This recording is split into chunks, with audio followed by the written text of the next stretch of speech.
Bharatiya Janata party ने मुसलमानों की ठेकेदारी नहीं की। अभी तक ये लग रहा था कि बसपा पूरी तरह से खत्म है। उन्होंने अपना दिखाया बयान जी ने कि देखो अभी बसपा है। 1999 तक सांसदीय दल का लोकसभा में नेता राशिद अल्वी को बहन जी ने बनाया। अब जो आज की परिस्थितियाँ चल रही तो मुसलमान भी अपनी 20% हिस्सेदारी मांगने लगा है। अगर मुस्लिमों की बात करें तो इस समय मजदूर की तरह बद के काम कर रहा है। सबसे ज्यादा कांग्रेस ही हमारा शोषण कर रहा है। 40 से 50% वोट अभी बसपा के पास है। कोई भी आदमी ये नहीं होता कि वो मुसलमान है तो ओवैसी साहब के साथ चला जाएगा। जिस तरीके से मायावती ने कि मुस्लिम भाईचारा का एक संदेश देने का काम किया तो कहीं न कहीं सेधमारी तो मुस्लिम समाज पे ही जा रहा है। मैं कांग्रेस का सिपाही हूँ। हमारे पार्टी में आप देखेंगे हिंदू मुस्लिम सिख ईसाई का कोई भी कॉन्सेप्ट नहीं। आपके चैनल पर अपने उत्तर प्रदेश के बिहार के मुसलमान भाइयों से हाथ जोड़ के कह रहे हैं कि बिहार में लालू का बाजा बजाओ। ये जनता तय करती है कि किसको सत्ता में आना है किसको नहीं आना। कांग्रेस से भी सवाल करो कि राज्यसभा में क्यों नहीं मुसलमान नेता विरोधी दल बनाया जा रहा है। हर प्रांत में जहाँ पे भाजपा की सरकारें हैं उसको नस्तो नाबूद करते हुए देश को भाजपा मुक्त देश बनाएंगे। ये जो है भाजपा मुक्त नहीं कर रहे हैं, ये पूरे देश से कांग्रेस मुक्त कर रहे हैं। समाजवादी पार्टी और कांग्रेस पार्टी कह रही है कि सबसे ज्यादा शोषण मुसलमानों का भारतीय जनता पार्टी करती है। भारतीय जनता पार्टी ने ये जरूर कहा है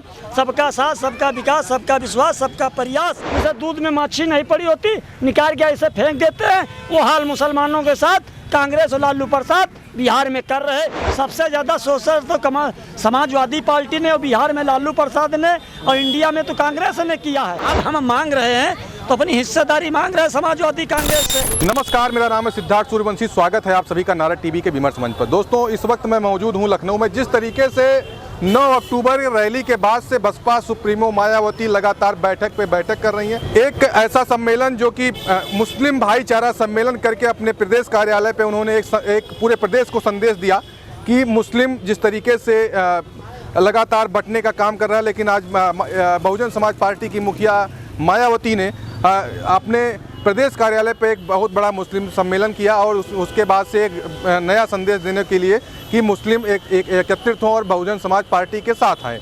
जिस तरीके से लगातार अगर उत्तर प्रदेश की राजनीति को देखा जाए तो चाहे वो समाजवादी पार्टी हो या भारतीय जनता पार्टी हो, अगर बसपा अस्तित्व में आती है तो दोनों पार्टियों को नुकसान देखने को मिलेगा। क्योंकि लगातार अगर हम बात करेंगे तो दलित वोटरों की तो कहीं उसमें बंदर बांटे इधर 2 चुनावों से हुए।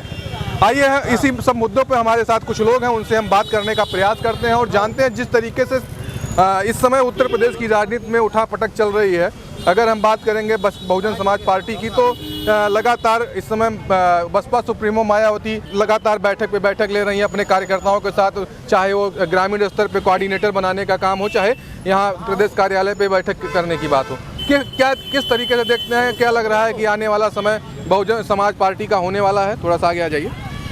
अभी देखिए समय तो है 2027 के चुनाव में समय थोड़ा सा है, लेकिन बहुजन समाज पार्टी ने जो रैली किया है अभी 9 तारीख को, उस रैली का प्रभाव तो दोनों पार्टियों पे पड़ रहा है। क्योंकि अभी तक ये लग रहा था कि बसपा पूरी तरह से ख़त्म है। मतलब बसपा कोई जनाधार नहीं है। अब जनाधार उन्होंने अपना दिखाया बयान जी ने कि देखो अभी बसपा है।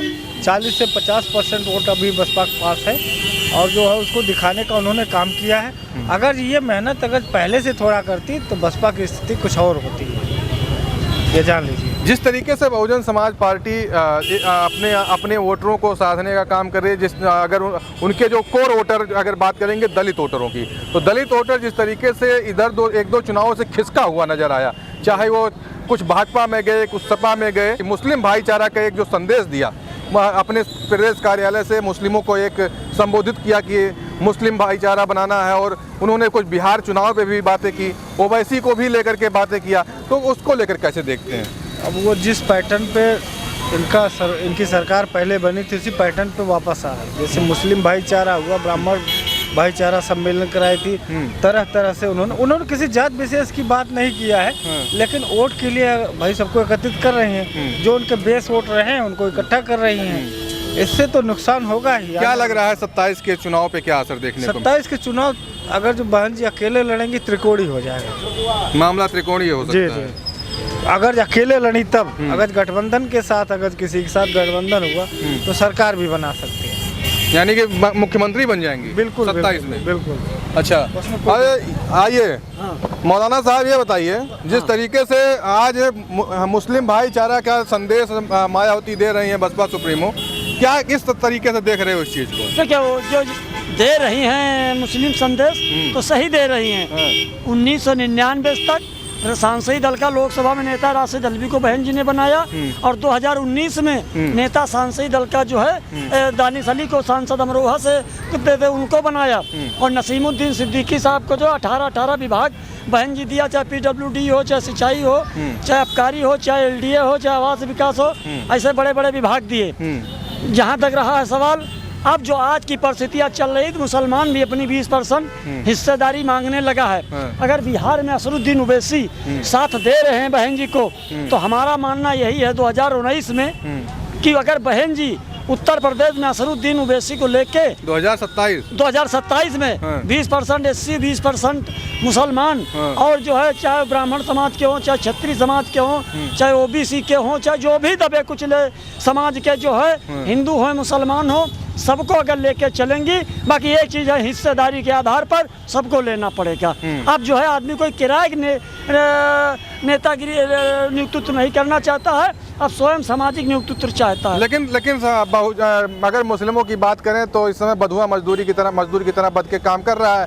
जहाँ पे उनकी थोड़ी सी प्रलोभन दे दिया जाता है वहीं पे भाग जाते हैं। देखिए ऐसा कुछ नहीं, ये काम अगर किसी ने किया तो समाजवादी पार्टी और बिहार में लालू प्रसाद ने और उत्तर प्रदेश में कांग्रेस और देश में अगर कांग्रेस की आप बात देख लीजिए तो लंबी बात कहने की नहीं जरूरत। राज्यसभा में नेता विरोधी दल मल्लिकार्जुन कुमार खड़गे, राष्ट्रीय अध्यक्ष मल्लिकार्जुन कुमार खड़गे, उत्तर प्रदेश लोकसभा में नेता राहुल गांधी, उत्तर प्रदेश में प्रभारी अविनाश पांडे, उत्तर प्रदेश में प्रदेश अध्यक्ष अजय राय जी, तो अहिमा कहाँ OBC कहाँ मुसलमान, तो बिल्कुल दुनिया के नक्शे से मिटा हुआ सबसे ज़्यादा कांग्रेस ही हमारा शोषण कर रहा है।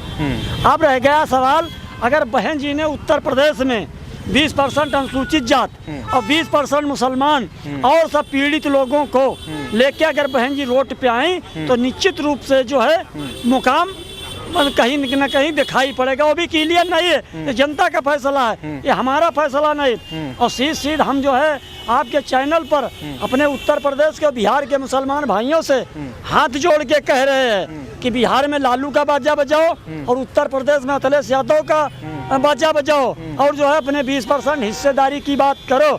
अब जो है नियुक्तित्व न करो, प्रतिनिधित्व न करो, नियुक्तित्व की तैयारी करो, अपना मंत्री, अपना मुख्यमंत्री।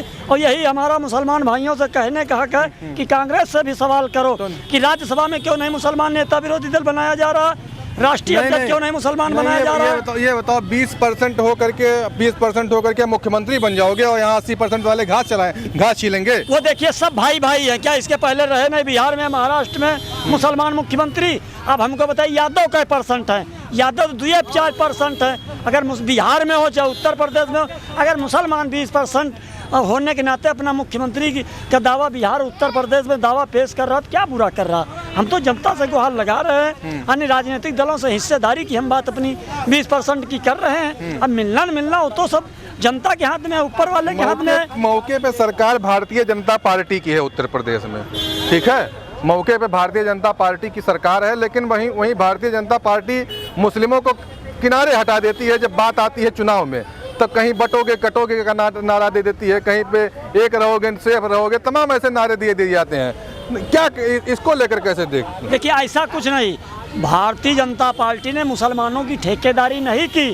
यही अटल जी ने कहा कि यहाँ एक हाथ में कलम कापी लो और यही एक हाथ में माननीय प्रधानमंत्री जी ने कहा कि एक हाथ में लो लैपटॉप, एक हाथ में लो कुरान, दोनों तालीमें लेके चलो।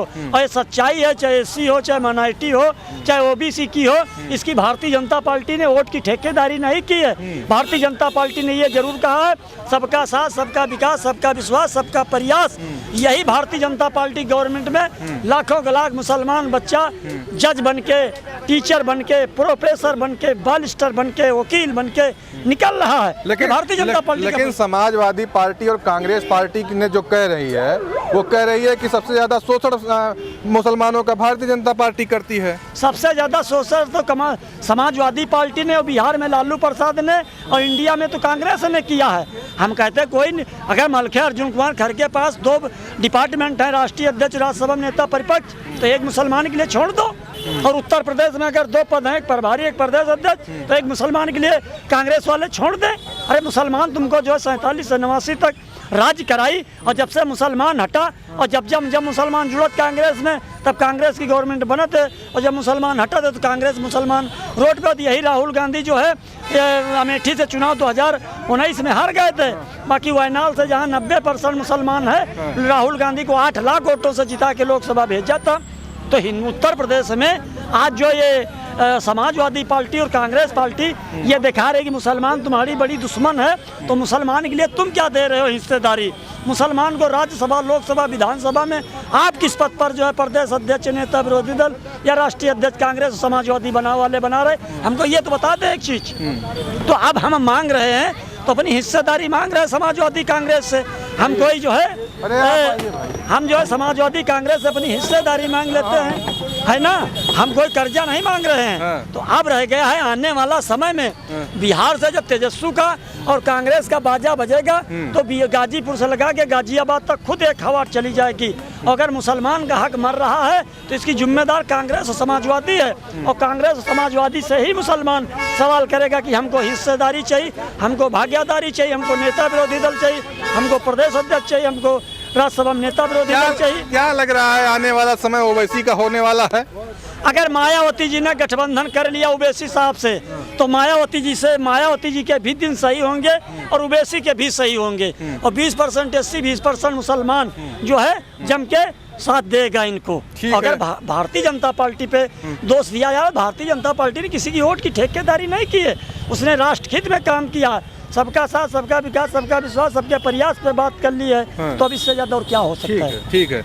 आइए, जिस तरीके से मुस्लिम वोटर साधने के लिए सारी पार्टियां लगी हुई हैं, आज मायावती ने जिस तरीके से मुस्लिम भाईचारा का एक बहुत बड़ा मीटिंग किया अपने प्रदेश कार्यालय पे, वहीं पे अगर हम बात करेंगे तो ये राहुल गांधी हो या अखिलेश यादव हो, सब मुस्लिम वोटर को साधने का प्रयास कर रहे हैं। क्या देखने को मिलेगा? 27 का जो चुनाव आने वाला है, वो विधानसभा चुनाव होगा, क्या देखने को मिलेगा? मुस्लिम वोटर किधर जाने वाले हैं? माया जी ने मुस्लिम भाईचारे की बात की है, तो एक सवाल वहाँ भी ले आए माया जी, या एक उनको मुसलमानों को थोड़ा विश्वास में लें कि जो आपको भारतीय जनता पार्टी ने कहा है कि अगर इन्होंने हमारे 2 बेटियां उठाई हैं तो इनकी 10 उठा लाओ। इस तरीके के जब इनके विधायक, जो पूर्व विधायक है, ऐसे जवाब आएंगे तो उस पे जो मायावती जी का ये आपसी भाईचारा सम्मेलन है, उसमें क्या वो उस पक्ष को उठाएंगे? उस पे उन्होंने टिप्पणी किया, बाकायदा टिप्पणी किया। उन्होंने ट्वीट करके कहा कि इस तरीके की भाषा अगर भाजपा के पूर्व विधायक कर रहे हैं, आप जिस विधायक की बात कर रहे हैं, डुमरियागंज विधायक, डुमरियागंज के पूर्व विधायक, डुमरियागंज के पूर्व विधायक ने इस तरीके की टिप्पणी की, उस पर उन्होंने प्रतिक्रिया दी। इसका एक मतलब और भी आप समझ लीजिए, जब पार्टी से नज़रअंदाज कर दिया जाता है तो कई इस तरीके के जो है वो विरोधी गतिविधियां भी देखने को मिलती हैं। वो जो होते हैं बागी हो जाते हैं, और ये बागी होने का भी एक प्रमाण मिल रहा है उसके जो उनका MLA है, भूतपूर्व MLA है। तो जिस तरीके से बागीपंथी दिखाई, कहीं ना कहीं भाजपा को भी इस तरीके से कमज़ोर करेंगे। तो ये तो मोदी, शाह और योगी आदित्यनाथ को एक्शन लेना चाहिए उस पर कि तुमने कहा कैसे, सार्वजनिक रूप से माफ़ी मांगो। आप हिंदू की बच्ची हो या मुसलमान की बच्ची हो, बेटी सबकी समान है, बिल्कुल, बेटियां सबकी समान होती हैं, किसी भी जाति की हो। तो ये चीज़ें आनी चाहिए पब्लिक डोमेन में कि क्या वो माफ़ी मांगेगा? अरे माफ़ी मांगने से होगा भी कुछ नहीं, तीर तो निकल गया ना कमान से, उससे क्या है? मुंह से निकली बोली कभी वापस नहीं आ सकती है। ऐसे ही उनके साथ आज नहीं तो कल कोई ना कोई उसको मुस्लिम भाई। हम एक चीज़ और जानना चाहेंगे छावड़ा साहब, ये बताइए जिस तरीके से मुस्लिमों का तुष्टीकरण करने में खासकर मुस्लिम वोटरों पे लगातार सेंधमारी की जो चल रही है, चाहे वो समाजवादी पार्टी हो, कांग्रेस हो, चाहे बहुजन समाज पार्टी हो, 27 तक मुस्लिम समाज कहाँ रहेगा? ये क्या देख रहे हैं इस चीज़ को? तुष्टीकरण कोई नहीं दे सकता। और अब जैसे ओवैसी साहब खड़े हुए हैं तो वो भी क्या तुष्टीकरण कर रहे हैं? वो मुस्लिम वोटर क्या उनके साथ चला जाता है? ये बात नहीं है। कोई भी आदमी ये नहीं होता कि वो मुसलमान है तो ओवैसी साहब के साथ चला जाएगा। हर आदमी की एक विचारधारा होती है। कोई समाजवादी विचारधारा का होता है, कोई कांग्रेस की विचारधारा का आदमी होता है, कोई किसी और विचारधारा का आदमी होता है, कोई ओवैसी साहब की विचारधारा का आदमी होता है। तो ये डिपेंड करता है आदमी का कि वो किसके साथ चलेगा। अब आप ये देखिए ना, कहाँ से आप कह रहे हो कि उसको साधने का निशाना हो रहा है।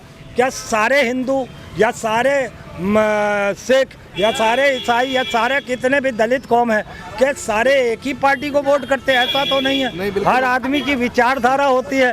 तो इसमें मुसलमान हिंदू का कॉन्सेप्ट आ कैसे जाता है मुझे कोई नहीं। ये कॉन्सेप्ट ऐसे ही आ जाता है। करते हैं मैं बता रहा हूँ तो नहीं समझ में आता। कॉन्सेप्ट इसी तरीके से आता है कि लोग मुस्लिमों की बात करते हैं तभी कॉन्सेप्ट आता है ना। अगर बात करेंगे हिंदू नाम कोई नहीं लेता, लेकिन मुस्लिमों का नाम लेता है। चाहे वो मुस्लिम चाहे वो कहे अल्पसंख्यक कहे चाहे मुस्लिम कहे, दोनों बराबर हो जाती हैं बातें। आज जिस तरीके से मायावती ने ये किया कि मुस्लिम भाईचारा का नाम दिया उसको, कि मुस्लिम भाईचारा का एक संदेश देने का काम किया, तो कहीं ना कहीं सेधमारी तो मुस्लिम समाज पे ही जा रहा है ना। मुस्लिम वोटरों पे तो सेधमारी कर रही है वो। हमारी कांग्रेस, चूँकि मैं कांग्रेस का सिपाही हूँ इसलिए कहूँगा, हमारी एक पार्टी जो है विचारधारा की पार्टी है, एक शिष्टाचारिक है, एक अनुशासन वाली पार्टी है। हम यहाँ पर ये कभी हमारे पार्टी में आप देखेंगे हिंदू मुस्लिम सिख ईसाई का कोई भी कॉन्सेप्ट नहीं। हम लोग सीधी सी बात करते हैं कि हम जनता के बीच में जाएंगे, जनता को बताएंगे कि आपके वर्तमान में जो सरकारें हैं बीजेपी की जहाँ जहाँ बैठी हैं वो क्या कर रही हैं, आप उसे देखिए और उस आधार पर आप हमें वोट करिए। तो कांग्रेस जनता के बीच में जाती है, जैसे भाजपा कहती है, सपा कहती है, बहुजन कहती है, कई पार्टियां हैं जो कहती हैं कि सत्ता में हम ही आ रहे हैं, हम ही आ रहे। तो कोई भी इसको कंफर्म नहीं कर सकता। ये जनता तय करती है कि किसको सत्ता में आना है, किसको नहीं आना। ये जनता तय करती है। और हम कांग्रेस के सिपाही होने के नाते, कांग्रेस के सिपाही होने के नाते एक सवाल अगर आप हैं तो एक सवाल और बनता है इस पर। हम बिहार चुनाव पे थोड़ा चलते हैं। बिहार में 243 सीटें हैं पूरे बिहार में विधानसभा की, लेकिन इस समय जो वहाँ पे चुनाव लड़ाया, इंडिया गठबंधन चुनाव लड़ रहा है लगभग 256 या 254 सीटों पे, ठीक है ना। इसको किस तरीके से देखते हैं? क्या आप गठबंधन वहाँ पे टूट जाता है? एक ही जगह दोनों पार्टियां चुनाव लड़ रही हैं? ऐसा कुछ नहीं है। कुछ होता क्या है कि जो हमारा अलायंस है, उसके अलावा हम इसलिए करते हैं कि जो नॉमिनेशन होते हैं वो इस आधार पर होते हैं कि कहीं ना कहीं देर सवेर इसको जो वर्तमान सरकार है वो कहीं ना कहीं उसको निरस्त ना कर दे, उसके हक को, है ना। तो कई बातें बीच में अभी उठी हैं।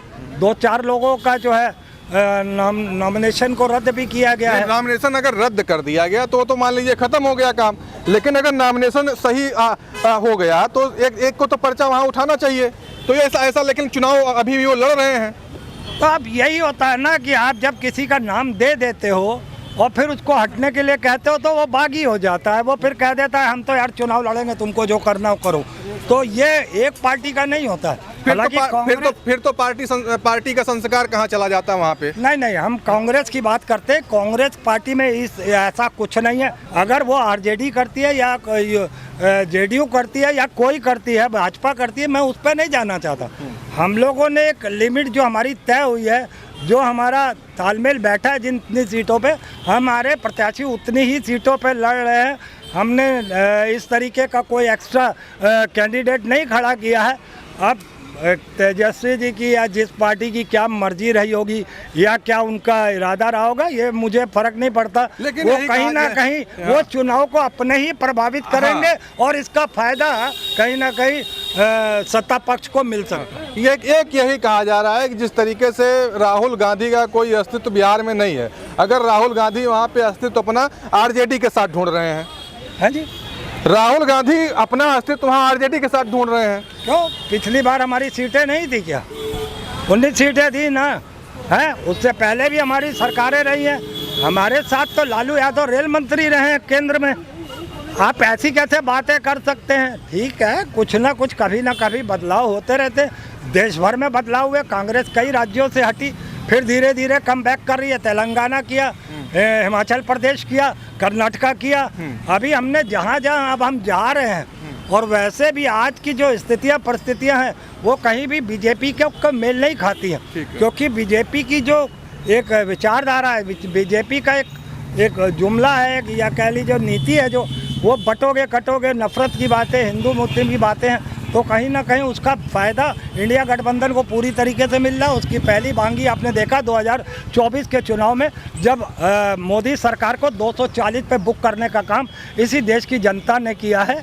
और आगे भी देखिएगा बिहार से ये बदस्तूर जारी होगा और लगातार हर प्रांत में जहाँ पे भाजपा की सरकारें हैं उसको नस्तो नाबूद करते हुए देश को भाजपा मुक्त देश बनाएंगे। अच्छा ठीक है, आइए। हाँ, ये चरित्र चेहरा कांग्रेसियों को आप देख लीजिए कि 2% जो है 2% जहान सहानी वो डिप्टी सीएम क्लियर हो गया, 2-4% यादव वो जो है मुख्यमंत्री क्लियर हो गया, और वही कांग्रेस में गठबंधन में है, और 20% जैसे दूध में माछी नहीं पड़ी होती निकाल के ऐसे फेंक देते हैं, वो हाल मुसलमानों के साथ कांग्रेस और लालू प्रसाद बिहार में कर रहे हैं। इसी से आप व्याख्या कर लीजिए कि क्या हो सकता है।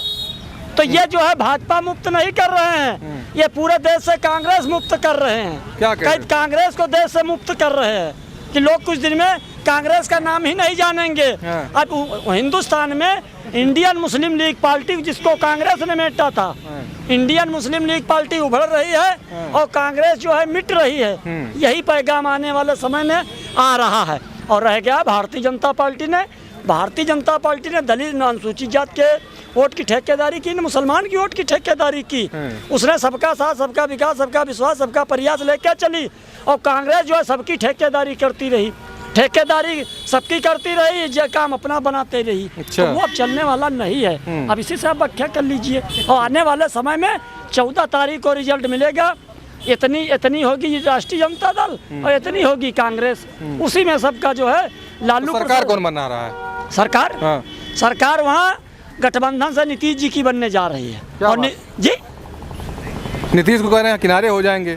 कोई किनारे नहीं होगा। किनारे एक कर बेचारे बिहार में लालू प्रसाद, उत्तर प्रदेश अखिलेश यादव, और केंद्र में कांग्रेस बेचारे किनारे कर तो सबका किनारे हो जाते हैं। जब कोई तजुर्बे, जब किसी को सम्मान नहीं करना है, किसी को हिस्सेदारी ही नहीं देना है, केवल वही लाल कांपी लेकर बेवकूफ़ बना रहा, संविधान खत्म, आरक्षण खत्म, वो ऐसा कुछ नहीं है। और जो है वहाँ नीतीश बनेंगे मुख्यमंत्री, और मुसलमान भी लगा के बिहार से, उत्तर प्रदेश से, लालू से, अखिलेश से अपनी 20% हिस्सेदारी की बात करना चालू कर दी। ठीक, तो जिस तरीके से आपने देखा यहाँ पे लगातार लोगों का बात, अपनी अपनी बातों को इन्होंने रखा।